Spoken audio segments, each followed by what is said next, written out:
അസ്സലാമു അലൈക്കും വറഹ്മത്തുള്ള. പരിശുദ്ധമാക്കപ്പെട്ടിട്ടുള്ള റജബ് മാസത്തിലെ വെള്ളിയാഴ്ച രാവാണ് നമ്മളിലേക്ക് ഇന്ന് കയറി വരുന്നത്. ഇന്ന് ഞാൻ നിങ്ങളുമായിട്ട് പങ്കുവെക്കുന്ന ഇസ്ലാമിക അറിവ് എന്താണെന്ന് വെച്ചാൽ, ഖുർആനിലെ ചെറിയ ഒരു ആയത്തുണ്ട്. ഈ ഒരു ആയത്തിന് വെറും 11 വട്ടം ഇന്നത്തെ രാവിലെ നിങ്ങൾ ഓതിക്കൊണ്ട് റബ്ബിനോട് ദുആ ചെയ്യുകയാണെങ്കിൽ ആ ദുആ അല്ലാഹു തആല ഒരിക്കലും നിങ്ങളിൽ നിന്നും തട്ടിക്കളയുകയില്ല എന്നതാണ്. അത്രക്കും മഹത്വമേറിയിട്ടുള്ള ഒരു രാവും അതുപോലെ ഒരു ആയത്ത് കൂടെയാണ് ഇന്ന് നിങ്ങൾ ഓതേണ്ടത്.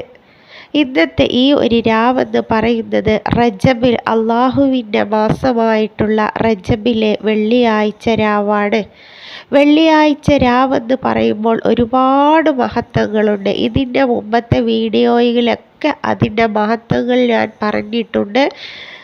എന്നാലും കുറച്ച് മഹത്വങ്ങൾ ഇവിടെ പറയാം. നമ്മുടെ അമലുകളെല്ലാം ഉയർത്തപ്പെടുന്നതും അതുപോലെ സ്വർഗത്തിൻ്റെ വാതിലുകൾ നമ്മൾക്കിലേക്ക് തുറക്കപ്പെടുന്നതും നമ്മുടെ ദുആ സ്വീകരിക്കുന്നതും ആയിട്ടുള്ള ഒരുപാട് മഹത്വങ്ങൾ നിറഞ്ഞിട്ടുള്ള ഒരു രാവാണ് വെള്ളിയാഴ്ച രാവെന്ന് പറയുന്നത്.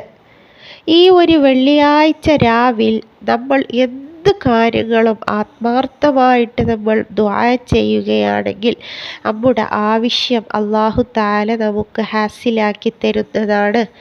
നമുക്കൊക്കെ ഒരുപാട് വ്യത്യസ്തമായിട്ടുള്ള ആഗ്രഹങ്ങളുണ്ടാകും.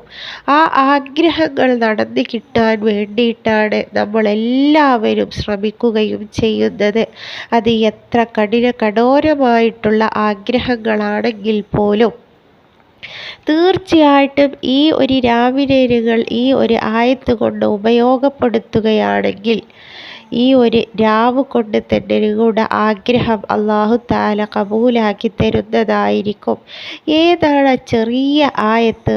ആയത്തുൽ കുർസി നമുക്കൊക്കെ അറിയാവുന്നതാണ്. ഖുർആനിൻ്റെ തജ്വീദോട് കൂടി നിങ്ങൾ ഈ ഒരു ആയത്തിന് വെറും 11 വട്ടം ഓതിക്കൊണ്ട് റബ്ബിനോട് നിങ്ങൾ ദുആ ചെയ്യുക. അല്ലാഹു തആല നിങ്ങളുടെ ആഗ്രഹം നിങ്ങൾക്ക് എന്താണോ അത് ഹാസിലാക്കി തരുന്നതായിരിക്കും. ഒരുപാട് നിങ്ങൾ ദുആ ചെയ്യുന്നുണ്ടാകും. എന്നാൽ ഇന്നത്തെ രാവെന്ന് പറയുന്നതും അതുപോലെ വെള്ളിയാഴ്ച പകലിൽ ജുമുഅയുടെ സമയവും അസറിൻ്റെയും മഗ്‌രിബിനും ഇടയ്ക്കുള്ള സമയവും അല്ലാഹു തആല ദുആ കബൂലാക്കപ്പെടുന്ന സമയങ്ങളാണ്. അതുകൊണ്ട് മാക്സിമം ആ ഒരു സമയങ്ങൾ നോക്കി നിങ്ങൾ ദുആ ചെയ്യുക. അല്ലാഹു തആല നമ്മുടെ ദുആ എല്ലാവരുടെയും ഹാസിലാക്കി തരികയും പൂർത്തീകരിച്ച് തരികയും ചെയ്യുമാറാകട്ടെ. അസ്സലാമു അലൈക്കും വറഹ്മത്തുള്ളാഹി.